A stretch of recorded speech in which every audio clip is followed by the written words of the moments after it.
Entre as várias histórias e narrativas que permeiam as páginas da Bíblia, há momentos que desafiam nossa compreensão e nosso senso comuns sobre a justiça e a misericórdia divina. Entre esses momentos, encontram-se 4 mortes que se destacam pela sua natureza enigmática e pelo impacto profundo que tiveram na história bíblica. Imagine, por exemplo, uma das pessoas mais poderosas do mundo cometer um suicídio sombrio como um ato final de desespero e vergonha. Por outro lado, imagine a vida de um bebê interrompida de maneira prematura e dolorosa, uma punição severa para um pecado gravíssimo cometido pelos seus pais.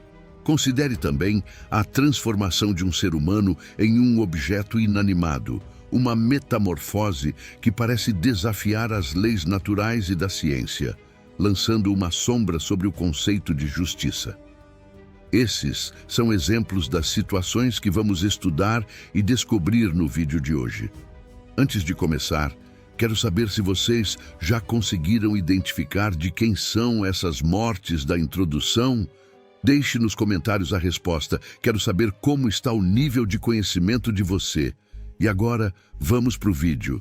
A primeira história que contarei diz respeito à mulher de Ló, uma das mais intrigantes e enigmáticas da Bíblia, envolvendo um episódio que transcende o simples relato de uma morte para se transformar em um poderoso símbolo espiritual. Há referência a ela em Lucas 17:32, onde Jesus diz: "Lembrai-vos da mulher de Ló." É um convite a refletir sobre uma lição profunda que essa narrativa contém. Para entender o significado da morte da mulher de Ló, é essencial considerar o contexto histórico e bíblico que rodeia esse evento. A história de Ló e sua família se passa durante uma das épocas mais turbulentas da Bíblia, marcada pela decadência moral e a iminente destruição das cidades de Sodoma e Gomorra.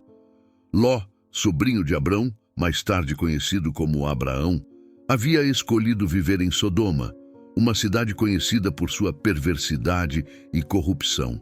O relato bíblico começa com Abrão e Ló se separando devido a conflitos entre seus pastores. Abrão, conhecido por sua generosidade e disposição para evitar desentendimentos, permite que Ló escolha a parte do território que preferisse. Ló opta pelo Vale do Jordão, uma região fértil e bem regada, que incluía a cidade de Sodoma. Essa decisão parece prática e vantajosa, mas também reflete um desprezo pelas implicações morais do ambiente em que escolhera viver. A prosperidade das cidades de Sodoma e Gomorra não se limitava apenas à fertilidade da terra, mas também refletia a habilidade de seus habitantes em gerir e utilizar seus recursos de maneira eficaz. Essas cidades eram conhecidas por sua riqueza, cultura vibrante e um certo grau de ostentação que rivalizava com qualquer grande metrópole da época. A vida em Sodoma e Gomorra parecia ser um festim de abundância, quase como um paraíso terreno onde a opulência era a norma. No entanto, por trás dessa fachada de luxo e bem-estar, existiam tensões e conflitos que acabariam por ser revelados com o tempo. Situadas próximas ao que hoje é o Mar Morto, essas cidades estavam em uma região que oferecia condições ideais para o florescimento econômico e cultural. Gênesis 13, 10-11 descreve como Ló levantou os olhos e viu toda a campina do Jordão, que era toda bem regada, antes que o Senhor destruísse Sodoma e Gomorra, como o jardim do Senhor, como a terra do Egito, até Zoar. Esse cenário parecia ser a culminação de uma prosperidade bem-sucedida e vibrante. No entanto, à medida que a história avança, torna-se claro que essa mesma prosperidade estava encoberta por uma crescente decadência moral. Gênesis 13:13 nos alerta: "E os homens de Sodoma eram maus e grandes pecadores contra o Senhor." A prosperidade das cidades de Sodoma e Gomorra não impediu a deterioração dos princípios éticos e espirituais. A Bíblia relata que, apesar de sua riqueza, as cidades estavam mergulhadas em práticas que chocavam não apenas seus contemporâneos, mas também os seguidores de Deus em todas as eras. Deus, que havia abençoado essas cidades com abundância, viu que a moralidade delas estava em declínio. Esse afastamento dos princípios divinos estava prestes a desencadear eventos de grande magnitude. O contraste entre a prosperidade material e a degradação moral se torna um tema central na narrativa, destacando a complexidade da relação entre riqueza e retidão. O profeta Ezequiel descreve o estado de Sodoma de forma contundente. Eis que esta foi a iniquidade de sua irmã Sodoma. Soberba, fartura de pão e abundância de ociosidade tiveram ela e suas filhas, e não deram a mão ao aflito e ao necessitado. Ezequiel 16:49. Ao se estabelecer em Sodoma, Ló não só se integrou à comunidade, mas também ascendeu a uma posição de influência, como indicado por sua presença à porta da cidade, um sinal de status e respeito. Gênesis 19:1. Contudo, essa proximidade com a corrupção e o pecado trouxe desafios espirituais e morais significativos. A vida de Ló em Sodoma tornou-se um palco de crescente tensão entre a prosperidade material e a deterioração moral.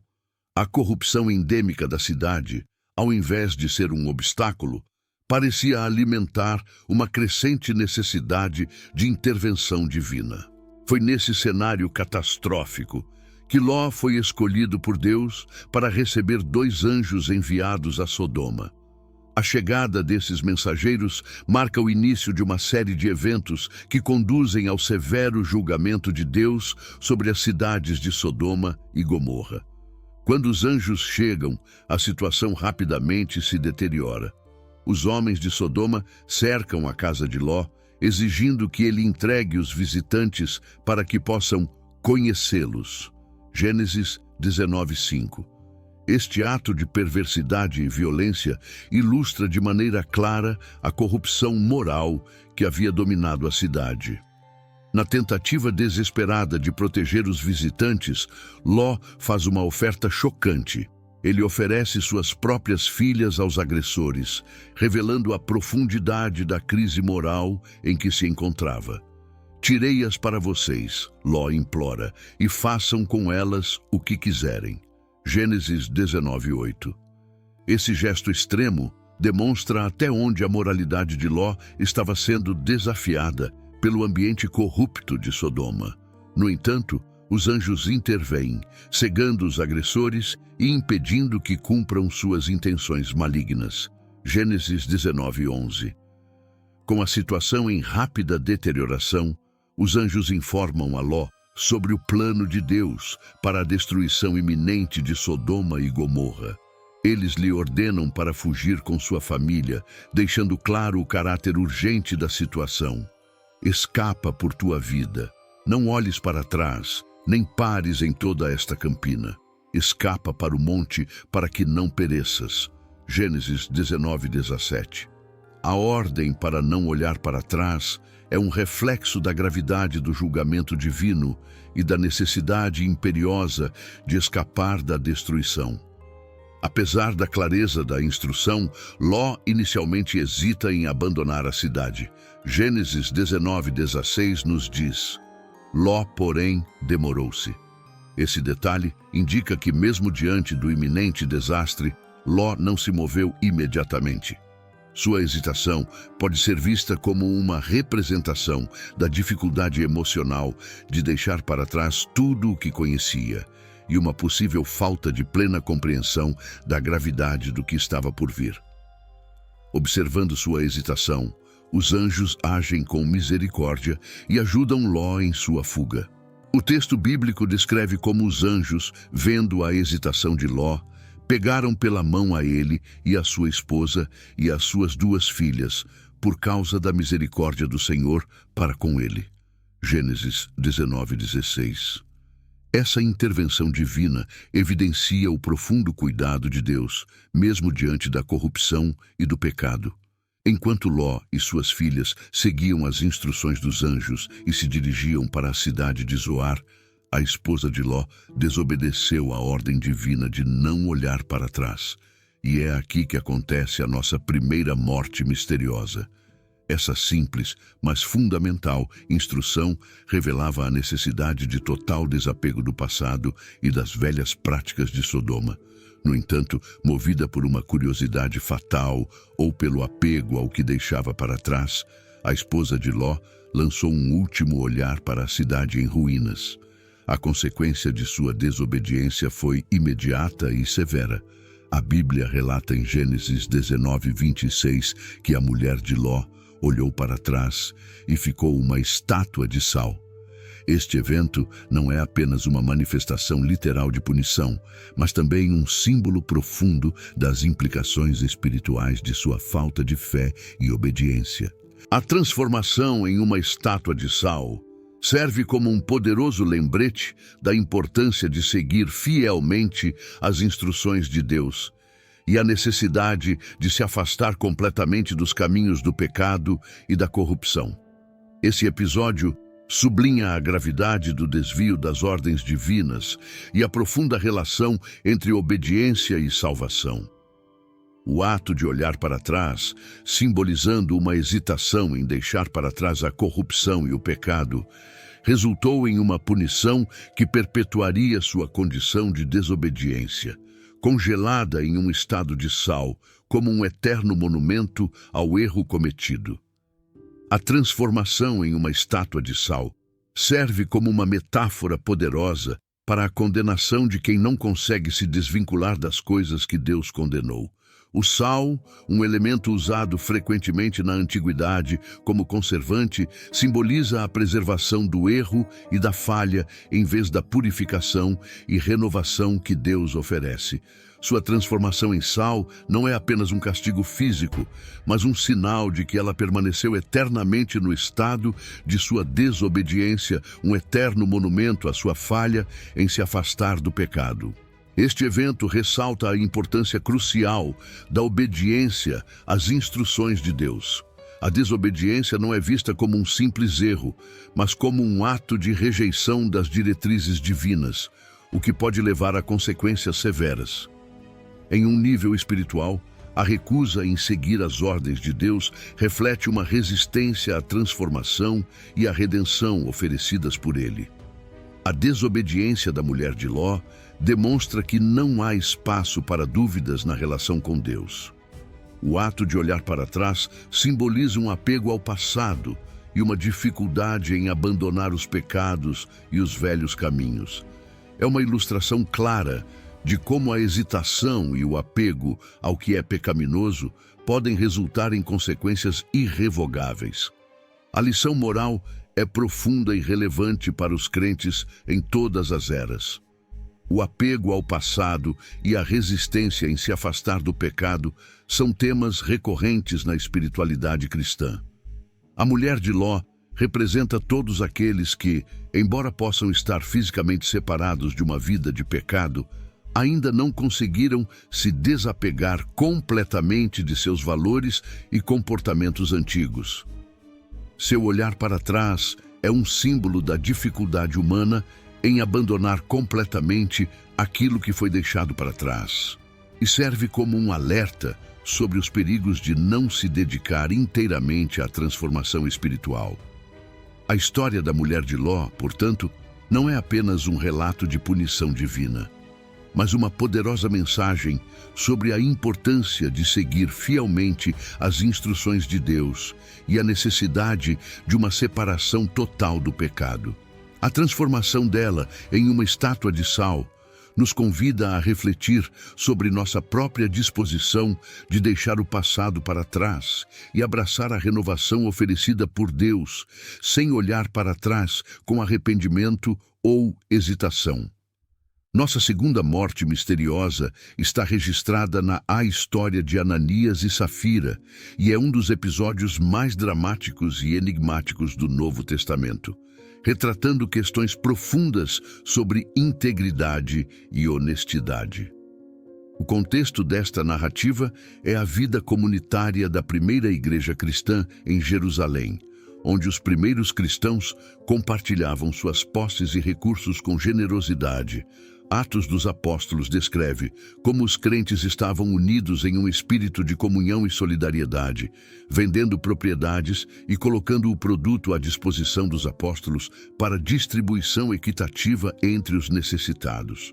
E a multidão dos que criam era de um coração e uma alma, e ninguém dizia que coisa alguma das suas possessões era sua própria, mas todas as coisas lhes eram comuns. Atos 4:22. Nesse cenário de partilha e apoio mútuo, surgem Ananias e Safira, um casal que, embora aparentemente compartilhasse do ideal comunitário, revelou um caráter corrupto ao enganar os apóstolos e o Espírito Santo. Eles venderam uma propriedade, mas, em vez de entregar todo o valor da venda, como era a prática comum entre os crentes, retiveram parte do dinheiro para si, enquanto apresentavam uma parte menor como o total do valor recebido. Ananias apresentou a oferta aos apóstolos dizendo: Senhor, o valor da venda é este. Atos 5:2, enquanto na realidade ele havia guardado uma parte do dinheiro. A resposta de Pedro foi contundente e direta. Ele revelou a Ananias que o engano não era apenas contra os homens, mas contra Deus.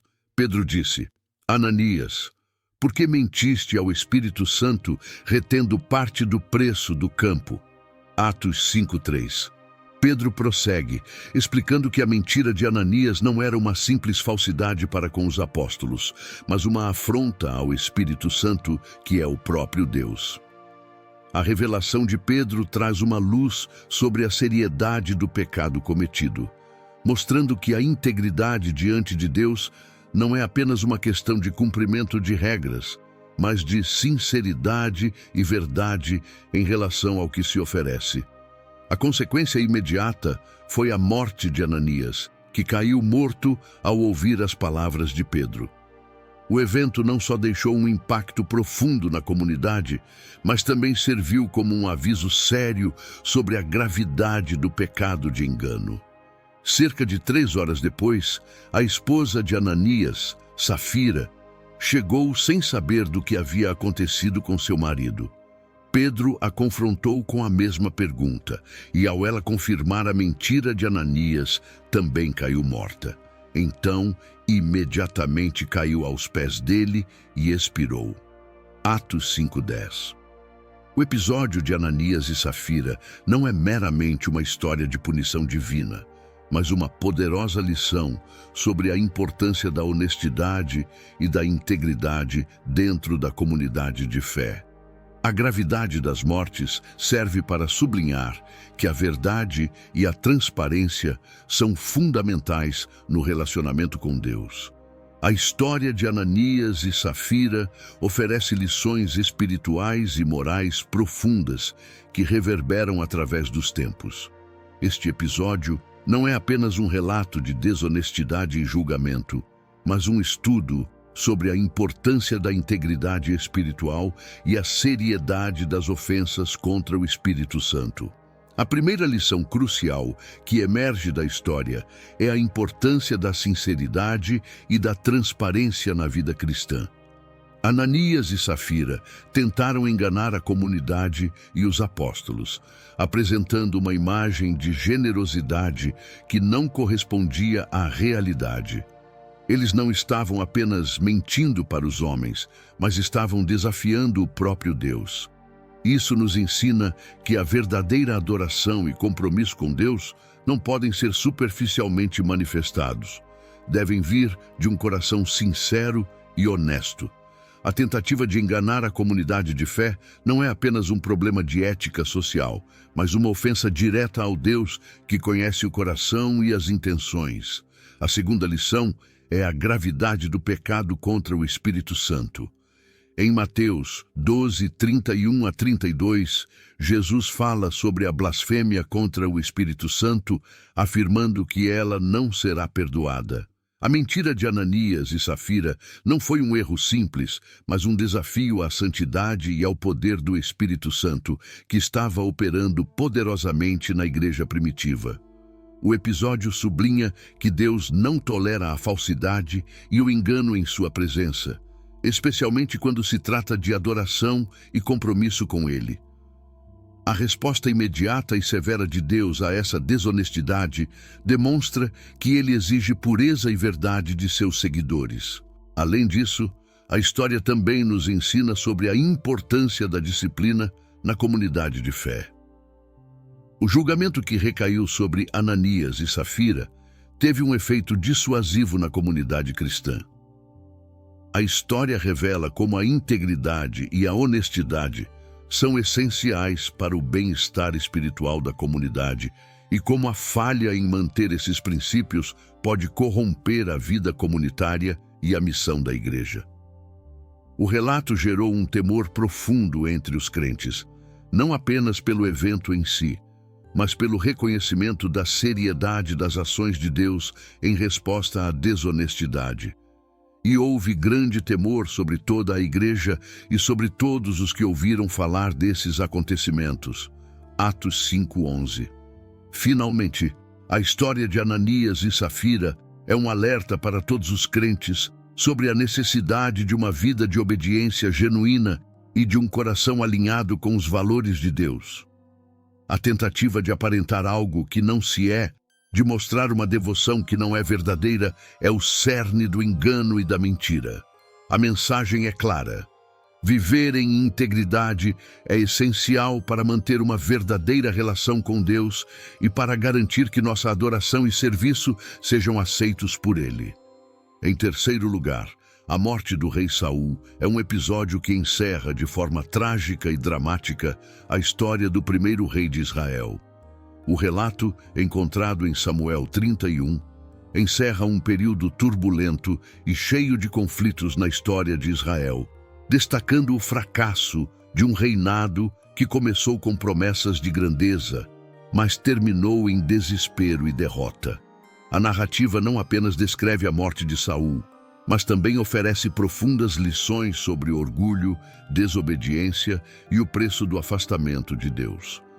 O contexto da morte de Saul é uma batalha desesperadora entre os israelitas e os filisteus. Os filisteus, inimigos históricos de Israel, estavam engajados em uma campanha militar intensa contra o reino de Saul.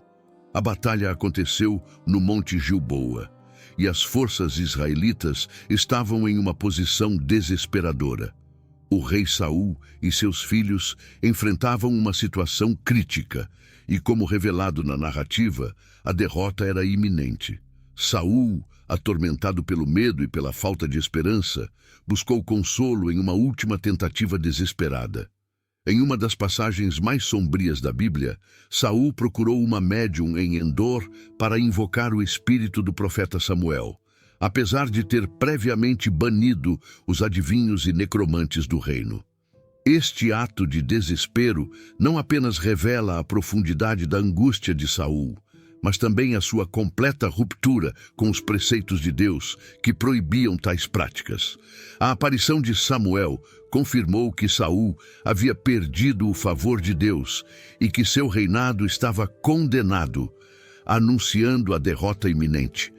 A batalha no Monte Gilboa rapidamente se transformou em um desastre total para os israelitas. Os filisteus derrotaram as forças de Saul e os filhos do rei, incluindo Jonatas, também foram mortos. Este foi um golpe devastador para o reinado de Saul, que se viu sozinho e desprotegido.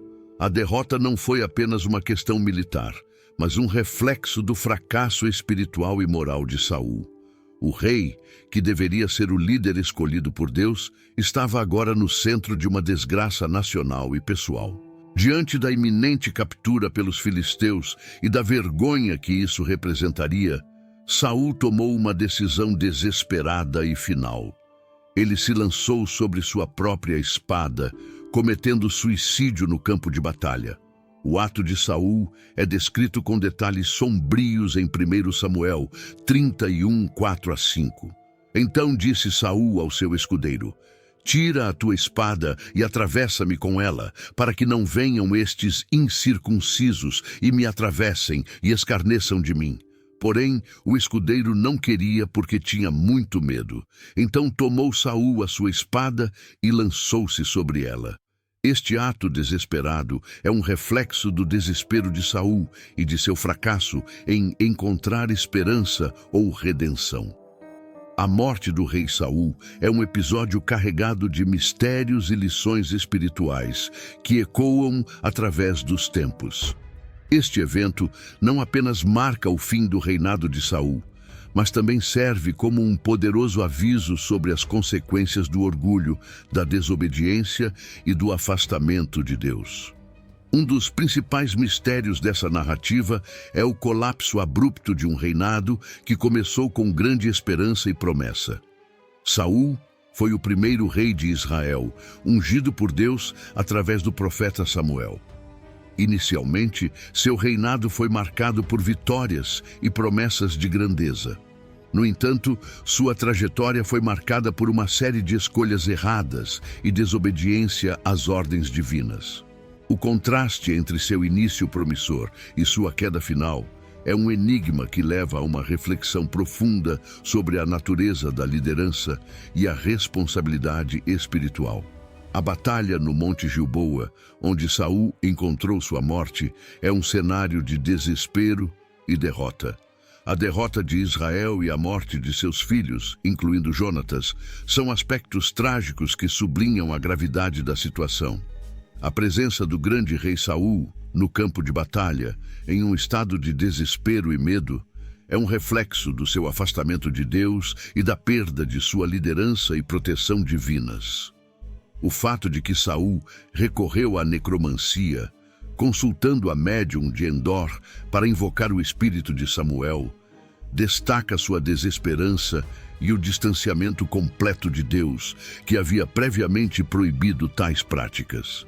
Essa tentativa desesperada de buscar consolo e orientação fora dos meios estabelecidos por Deus revela o fracasso espiritual de Saul e sua incapacidade de reconhecer suas falhas e se voltar para Deus. A morte de Saul em si é um evento de grande impacto e simbolismo.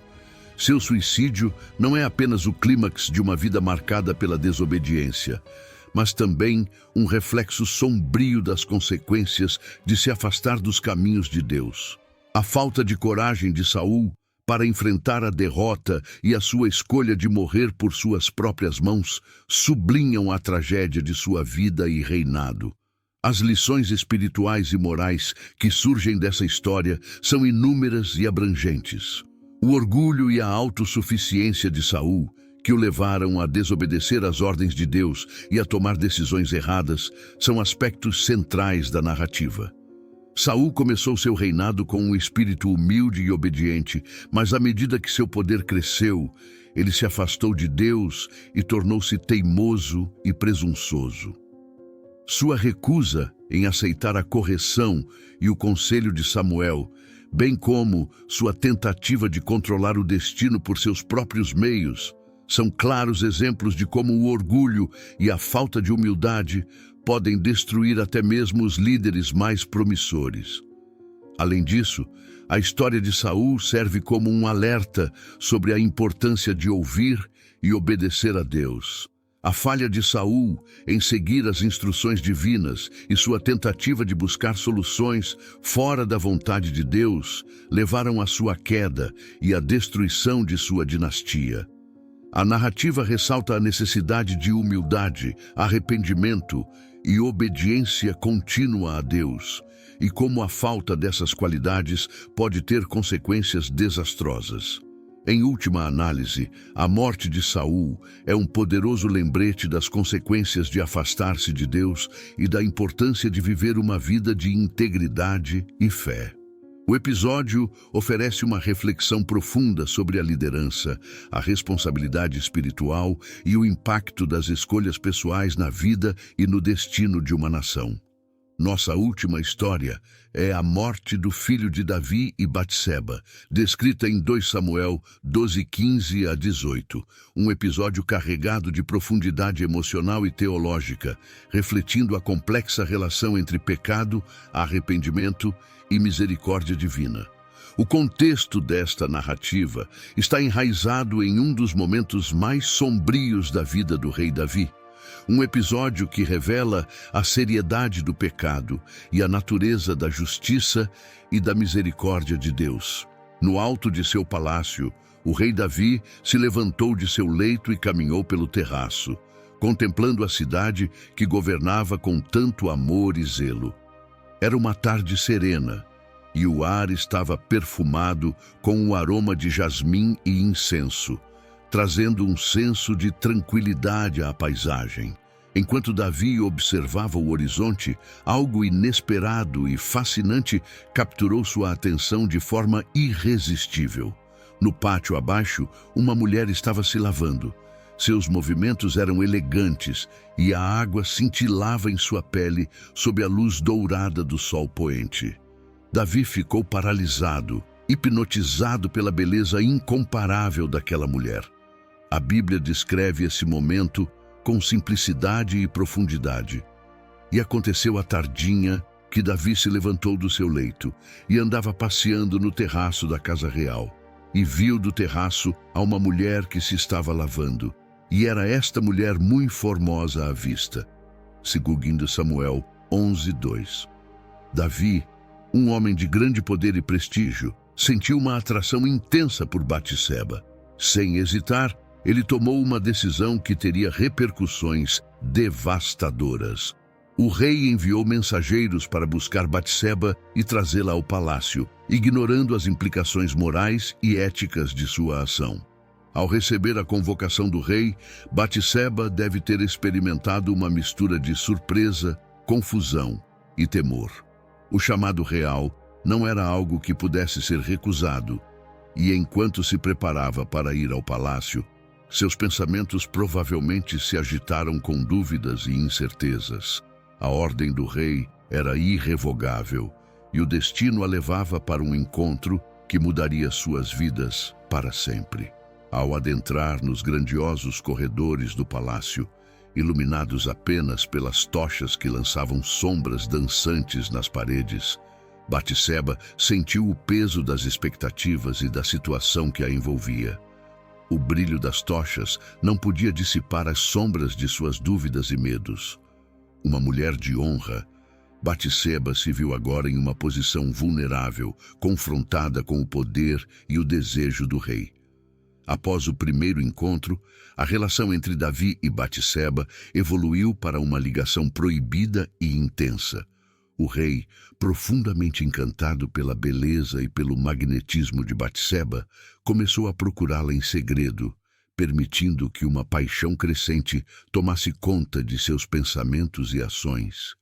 O que começou como uma atração irresistível entre um rei e uma mulher levou a uma série de eventos que desafiariam a moralidade e a justiça, impactando profundamente não apenas as vidas de Davi e Batseba, mas também a trajetória de toda a nação de Israel. Tempos depois, a notícia da gravidez de Batseba chegou a Davi com um peso imenso, quebrando a paz que anteriormente parecia reinar no palácio. A Bíblia registra: "E a mulher concebeu, e mandou dizer a Davi: estou grávida", segundo Samuel 11:5. Para Davi, o grande rei de Israel, essa revelação foi um golpe devastador que ameaçava não apenas sua reputação, mas também sua autoridade como governante. O escândalo de um filho ilegítimo estava prestes a desmoronar a fachada de integridade e liderança que ele havia cuidadosamente construído. Davi, ciente da gravidade da situação, compreendeu que precisava agir rapidamente para evitar a exposição de seu pecado. A mente estratégica do rei, acostumada a elaborar planos complexos em tempos de guerra, começou a arquitetar um esquema para encobrir sua transgressão. Urias, o esposo de Batseba, ainda estava no campo de batalha, lutando bravamente em prol de Israel. Para que a gravidez fosse vista como legítima, Davi decidiu trazer Urias de volta para casa, na esperança de que ele passasse a noite com sua esposa, tornando a gravidez aparentemente sua. No entanto, Urias, demonstrando uma integridade e devoção que só acentuaram a culpa de Davi, recusou-se a desfrutar dos confortos de seu lar enquanto seus companheiros ainda estavam em combate. Ele se deitou à porta do palácio, mantendo-se fiel aos seus princípios e ao dever militar. E Urias dormiu à porta do palácio com todos os servos de seu senhor. Segundo Samuel 11:9. O plano de Davi falhou, e a necessidade de encobrir o escândalo levou-o a medidas mais desesperadas e cruéis. Na manhã seguinte, Davi tomou uma decisão sombria. Ele escreveu uma carta a Joabe, o comandante do exército, e a entregou a Urias, sem que este soubesse que carregava sua própria sentença de morte. O conteúdo da carta revelava o desespero e a astúcia de Davi. Pela manhã, Davi escreveu uma carta a Joabe e mandou-lhe por mão de Urias. Escreveu na carta dizendo: "Ponde a Urias na frente da maior força da peleja e retirai-vos de detrás dele, para que seja ferido e morra." Segundo Samuel 11:14-15. Com a execução de seu plano, Davi assegurou que Urias fosse colocado na linha de frente, onde a morte era inevitável. O plano cruel foi bem sucedido, e Urias morreu na batalha, como Davi havia previsto. Após a morte de Urias, Batseba fez luto por seu marido, e após o período de luto, Davi tomou-a como esposa. Embora sua ação tivesse aparentemente resolvido a questão imediata, o peso de seus pecados não passaria despercebido. Deus enviou o profeta Natã para confrontar Davi com sua transgressão. Natã, com a serenidade de um profeta, começou a contar uma parábola. Havia numa cidade 2 homens, um rico e outro pobre. O rico tinha muitíssimas ovelhas e vacas, mas o pobre não tinha coisa nenhuma, senão uma pequena cordeira que comprara e criara. E ela crescera junto dele e de seus filhos igualmente. Do seu bocado comia e do seu copo bebia e dormia em seu regaço e a tinha como filha. E vindo um viajante ao homem rico, este deixou de tomar das suas ovelhas e das suas vacas, para guisar para o viajante que viera a ele, e tomou a cordeira do homem pobre e a preparou para o homem que viera a ele. Samuel capítulo 12, versículos 1-4. Quando Davi ouviu a parábola de Natã sobre o homem rico que tomou a única cordeira de um pobre, sua indignação foi imediata e intensa. Com fervor, Davi declarou que tal homem merecia a morte, sem perceber que o espelho que Natã havia segurado diante dele refletia sua própria imagem. Então, Natã, com um olhar penetrante e uma voz firme, revelou a verdade de forma cortante. Então disse Natã a Davi: "Tu és este homem." A revelação caiu como um golpe devastador sobre Davi. O rei viu, de repente, e com uma clareza dolorosa, a profundidade do seu pecado.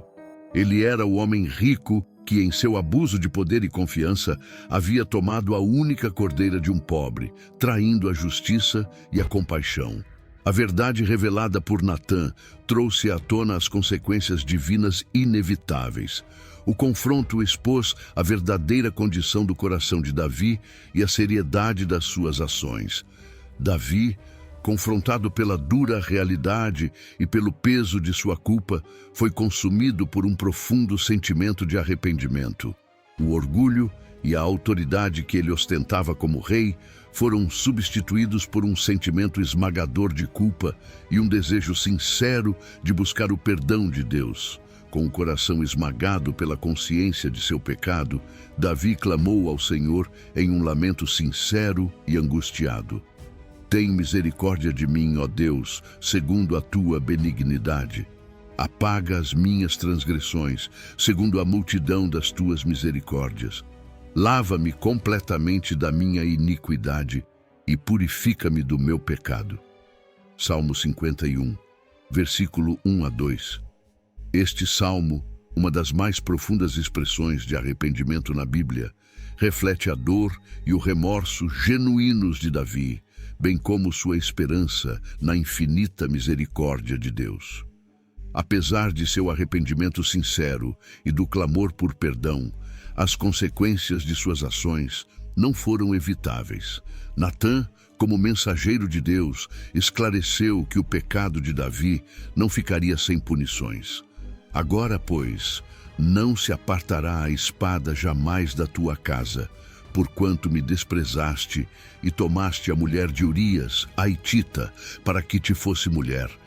Esta palavra de Deus, através de Natã, indicava que Davi enfrentaria conflitos e calamidades contínuas em sua casa como resultado do seu pecado. A promessa de Deus de que a espada nunca se apartaria da casa de Davi se cumpriria através de uma série de eventos trágicos e tumultuosos que seguiram, evidenciando a gravidade das transgressões e as complexas consequências do arrependimento.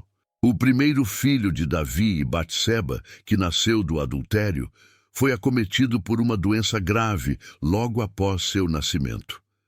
Davi, em seu desespero, buscou a Deus em oração e jejum, implorando pela vida da criança. O rei se deitou no chão e recusou-se a comer, demonstrando um arrependimento sincero e um desejo fervoroso de que Deus mudasse o desfecho. Ele se abstinha de qualquer conforto ou luxo, refletindo seu profundo lamento e sua esperança na misericórdia divina. O texto bíblico nos mostra a profundidade do sofrimento de Davi. E Davi orou a Deus pela criança. E Davi jejuou, e entrou e passou a noite deitado em terra. Os servos de Davi ficaram angustiados ao ver seu sofrimento e temiam contar-lhe a morte iminente do filho. Quando a notícia da morte da criança chegou, Davi reagiu com uma serenidade surpreendente. Ele levantou-se, tomou um banho, mudou-se e foi ao templo para adorar a Deus, e depois se sentou para comer. A resposta de Davi à morte de seu filho reflete a compreensão de que, apesar do arrependimento, algumas consequências são inevitáveis. Em 2 Samuel 12, 22 a 23, Davi disse: Enquanto a criança ainda vivia, eu jejuei e chorei, porque dizia: Quem sabe, o Senhor terá piedade de mim, e a criança viverá. Mas agora que está morta, por que jejuarei eu? Poderei eu fazê-la voltar? Eu irei a ela, mas ela não voltará para mim. Davi reconheceu que, embora Deus fosse misericordioso, a justiça divina não podia ser revertida. Sua atitude diante da tragédia é um testemunho da sua fé e submissão à vontade de Deus. Essa narrativa oferece várias lições espirituais e morais profundas. Primeiramente, ilustra a seriedade do pecado e suas repercussões. A história de Davi e Batseba revela que, embora o arrependimento seja fundamental, ele não necessariamente elimina as consequências de nossas ações. A misericórdia de Deus não isenta as pessoas das consequências naturais de seus pecados, mas oferece uma oportunidade de redenção e restauração espiritual. Além disso, a morte do filho de Davi e Batseba ressalta a importância da disciplina divina na vida do crente. Deus, em sua justiça, usou a tragédia para ensinar a Davi e ao povo de Israel sobre a seriedade do pecado e a necessidade de viver em conformidade com seus mandamentos. A disciplina divina é um ato de amor destinado a corrigir e guiar os fiéis de volta ao caminho da retidão. A história também revela a profundidade da misericórdia de Deus. Mesmo diante da gravidade do pecado de Davi, Deus não o abandonou completamente. A morte do filho foi uma consequência direta, mas Davi continuou a ser o rei ungido e foi restaurado, recebendo ainda o perdão e a paz de Deus em sua vida. A narrativa destaca que, embora o arrependimento seja sincero, o perdão de Deus oferece uma nova chance, mesmo quando as consequências de nossos erros são inevitáveis. Finalmente, o arrependimento de Davi e a resposta de Deus nos lembram da importância da honestidade diante de Deus. A verdadeira contrição vem de reconhecer a gravidade do pecado e aceitar as consequências com humildade e fé. A história de Davi e Batseba nos desafia a refletir sobre nossas próprias ações, a buscar o perdão de Deus com sinceridade e a confiar em sua misericórdia, mesmo quando enfrentamos as consequências de nossos erros. Se essa história inspirou você, te desafiou a refletir sobre a sua própria vida e a maneira como você tem respondido ao chamado de Deus, então não deixe isso passar. Inscreva-se no canal, ative as notificações e continue aprendendo mais sobre essas histórias poderosas da Bíblia. Afinal, a verdadeira sabedoria está em ouvir e obedecer à voz do Senhor. Obrigado por assistir. Abraços e fiquem com Deus.